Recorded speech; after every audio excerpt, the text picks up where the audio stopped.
Morning, everyone. Thank you for your presence here today. In the midst of the Great Depression, President Franklin Delano Roosevelt, as well as Democratic majorities in the House and the Senate, delivered the New Deal to address the economic crisis and the conditions that were confronting the American people at the time, and it was transformative. In the 1960s, as America was trying to create a more just and fair and equitable society, President Johnson and Democratic majorities in the House and in the Senate delivered important civil rights legislation to address Jim Crow and elevate the right to vote, as well as put into place many different policies connected to the Great Society in order to create a more inclusive society. We had the New Deal era. We had the Great Society Civil Rights era. We are on the verge of delivering the Build Back Better era, and we're closer than we've ever been. President Biden promised that we were going to lift up everyday Americans, not simply return to pre-pandemic normal. And that is what the Bipartisan Infrastructure Agreement and the Build Back Better Act will deliver. Overall, as Democrats, we're focused on dealing with three top-line issues: crushing the virus, strengthening the economy for everyday Americans by building back better, and of course, defending our democracy. Over the next few days, over the next week or so, we will deliver on that important promise to build back better. We're thankful for the leadership of President Biden, the conversations that he has been having. Everything continues to move in a very positive direction, and we're hopeful and we're optimistic about the prospects of delivering something historic, transformative, and bigger than one could possibly have imagined on behalf of everyday Americans. I yield to the Vice Chair, Pete Aguilar. Thank you, Mr. Chairman. We're on the verge and have a chance to deliver one of the central promises that the President made for his vision for this country. A generational investment, as the Chairman mentioned, in the American infrastructure in a bipartisan way that'll bring tangible and positive change to communities like mine. Passing this bill and improving and upgrading our infrastructure, our roads and bridges, and transitioning to cleaner emissions is the right thing to do and will create thousands of good-paying jobs. The greatest country in the world should have a modern, reliable infrastructure to sustain economic development and make life easier for working people. It means investing in our traffic by reducing our traffic by investing in public transit, and it means reducing emissions by expanding access to electric vehicles and ensuring that we have a cleaner economy. As we work to pass this bipartisan infrastructure bill, negotiations continue for the Build Back Better agenda, and these bills together will represent a significant investment in the American people that we haven't seen in decades. This is about making sure, as the Chairman mentioned, that we grow our middle-class economy, that we make sure that we lift families out of poverty and make life better for everyday Americans. I'm excited with my colleagues to work through these issues and to make sure that we get this done for the American people. With that, the Chairman will take all your tough questions. In the back. The Senate is pushing for a billionaire's tax as a way to pay for the reconciliation bill. The House, of course, voted on a millionaire surtax instead. Do you have a preference for one or the other, and do you even need the revenue to pay for the bill? Well, President Biden promised two things. One, that no American who's making less than $400,000 will pay a dime in increased taxes, and he's going to keep that promise. We're going to keep that promise. He also indicated that The wealthy and the well-off and the well-connected should pay their fair share.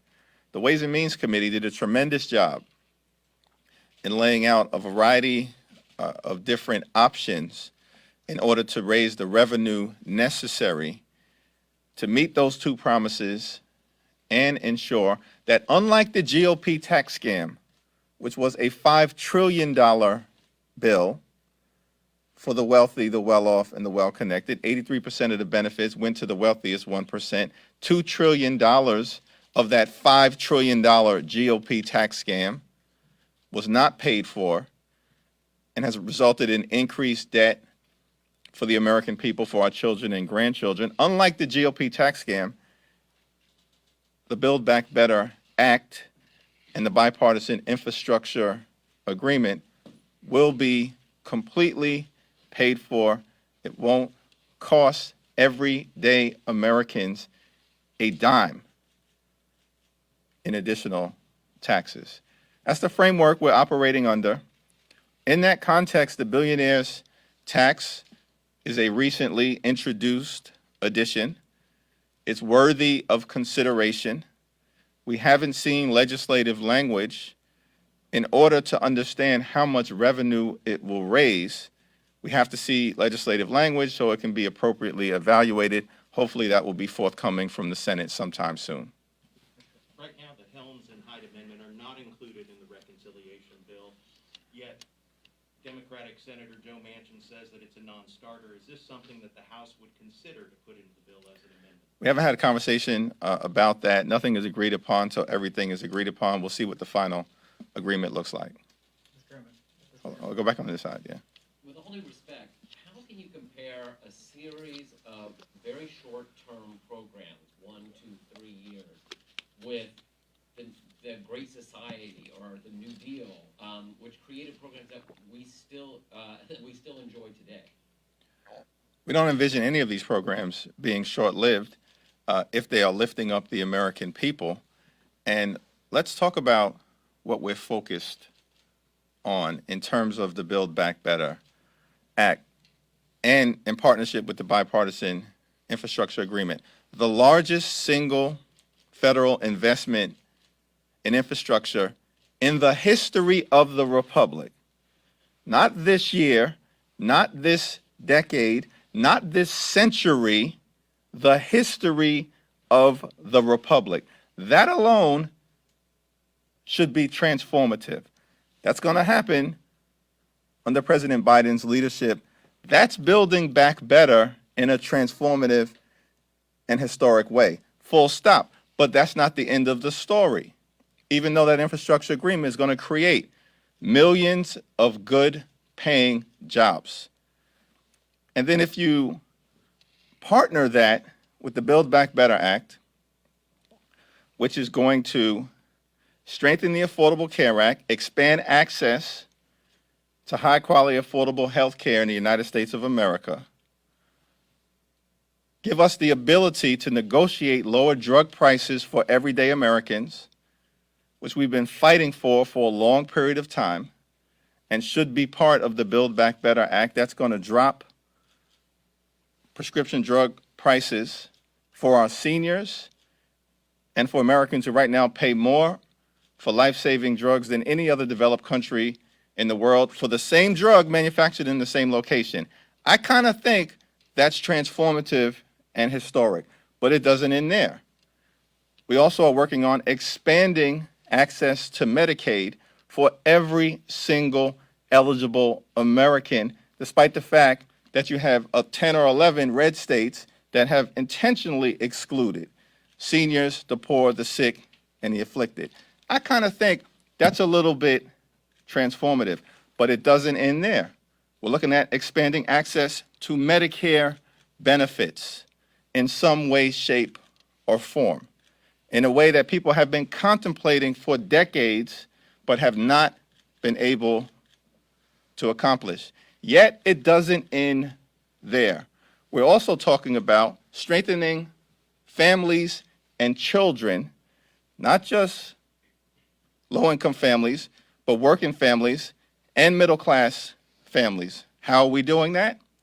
The enhanced and expanded child tax credit which has lifted already in a few months almost half the American children out of poverty and has provided additional assistance to working families and middle class families to pay for things like their utility bills or child care costs or educational expenses or food or housing. But it doesn't end there. We're also joining the family of nations that currently provide child care in a robust way. We don't do it in America. The Build Back Better Act will do it for the first time in American history. Temporarily, we did some things during World War II. This would be something that we can put into place, setting us on a permanent trajectory. It doesn't end there. We're going to expand access to 3- and 4-year-old children across America through universal pre-K, which the academic literature is very clear, lays a foundation for children to grow up and be successful in pursuing the American dream. It doesn't end there. We'll probably spend $190 billion to strengthen home health care in America, access to it for those loved ones of American families who are sick and afflicted. And we're going to lift up the home health care workers as well. But it doesn't end there. We're going to confront the climate crisis with the fierce urgency of now. There is no planet B. The largest federal investment in addressing the climate crisis in American history. I kind of think that's a little bit transformative, but it doesn't even end there. We're going to spend and invest over $100 billion in the creation and preservation of affordable housing, including the largest federal investment in lifting up public housing in the history of the Republic. I kind of think that's transformative and historic. Mr. Chairman, thank you. Good morning. On this proposal for the wealth tax, I know we don't have specifics or even if this is going to be part of the proposal here, but since it appears that Democrats have had to pare back some of these other proposals, vision, dental, paid family leave, et cetera here, why should we not believe that this is just something that you're throwing to the left, who pushed for, taxing the ultra wealthy? And if you can't get some of these other things, throwing this in at the last minute isn't something that you're giving to them who appealed for that push to tax the wealthy. We're not making decisions based on what the moderates want, what the left wants, what the center wants. We're making decisions based on what is good for the American people. How do we create millions of good-paying jobs in the context of healthcare? How do we expand access to high-quality, affordable healthcare? And, of course, dealing with the climate crisis and strengthening America's children and families. These are how decisions are being made. What is in the best interest of everyday Americans? Chairman? Let me go to the back, and then I'll go right to you. Thank you. This bill, as you mentioned, is designed to tackle climate change, which of course is exacerbated by human activity, and it also provides the child tax credit, which provides new incentives for people to have children. Wondering if you're worried long-term, if there are concerns that the package in its totality is encouraging population growth, which would then worsen the climate crisis. Well, it's not something that I've contemplated in terms of the interactivity between population growth and the climate crisis. I mean, I think a broad and increasing coalition of Americans, not just Democrats or progressives, sees the need to address the climate crisis with the fierce urgency of now. The military, under the last 3 different presidential administrations, has been very clear that the climate crisis is perhaps the most significant national security issue that we need to address because of famine and drought and the challenges that are caused by population shifts in migration. I think everything that we're doing in the context of the Build Back Better Act, addressing the climate crisis in a sustainable, resilient, and green fashion, are all incredibly positive for the country and for the planet. Thank you, Mr. Chairman. A two-part question, if I may. The Medicaid expansion concerns in the Senate. How do you write that provision so it doesn't reward red states who refuse to expand? And secondly, on paid leave, could you live with this bill if that provision has to come out to make the numbers work? Well, let me yield to Pete, who's, of course, one of our appropriators in addition to being the vice chair. I think all of these issues are on the table. We're working through them. We're a coalition. We're not cult. We have people who have different perspectives. All of those perspectives are being heard and respected. And at the end of the day, I think we will land in a manner that brings everyone along and we achieve the highest common denominator. Yeah, with respect to paid family leave, the chairman and the speaker have encouraged the caucus not to draw red lines. We're having these conversations. This is going to be a transformative package, and no matter what is included or what details or the number of weeks that are included. So we're going to continue to have those conversations and then see what the package holds. With respect to Medicaid expansion, this is something that's important to help the people in this country. So we don't need to look at this as whether they're in blue states or red states or expansion states or non-expansion states. This is about what policies we can enact to help those individuals across the country who don't have health care, who are poor, who are having difficulty and can't afford their medical expenses. Those are the policies that we're looking to enact and that we're looking to change to help the people in our communities and throughout this country. That's what we're focused on, is how can we look at this, take the ACA expansion to the next level and focus across the country on what's best for kids, what's best for our communities, what's best for those folks who meet the threshold of Medicaid, so we can provide them the health care services that they need. Just to be clear, paid leave is down to number of weeks, not whether it's in or out entirely?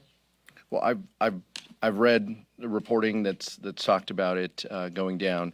We're going to continue to allow the space of the negotiators to have those conversations, and we'll see. As the speaker said, 90% of this is not just agreed to, but it's written, and that's an important component. And so the remaining details, the caucus will get read out on when it's appropriate.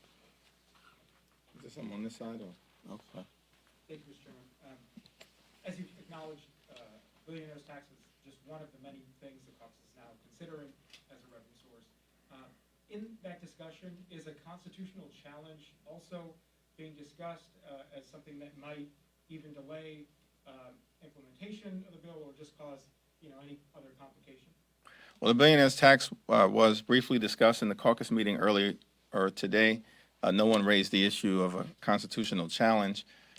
We are clear that we need to still consider a range of revenue opportunities and that corporate America shouldn't be left or let off the hook. If you recall that when the GOP tax scam was put into place, initially the rates were at 35%. And corporate America came to the Hill and said, we need to be more competitive internationally, and if you can get us to 25%, that will do the job. That's what corporate America said to us. And for whatever reason, my Republican colleagues, as part of their continuing effort to support the lifestyles of the rich and shameless, blew past the 25% number and dropped it all the way down to 21. So now the effective corporate tax rate, the rate that they actually pay, is in the single digits. The effective corporate tax rate for multinational companies that are anchored in the other G7 countries, the other developed economies in the world, is about 23%. That's their effective tax rate. And ours is in the single digits. So I'm hopeful that some of my colleagues on the other side of the aisle, or perhaps most relevant to this discussion, on the other side of the Capitol, can see fit to making sure that corporations, companies in America pay their fair share while still maintaining their competitive advantage. Is the work requirement for child tax credit off the table now? That's a question that you probably have to raise with some of my colleagues in the Senate who have initially put it on the table. It's not something that I think, No, they won't say. I don't believe it's anything that members of the House Democratic Caucus will support.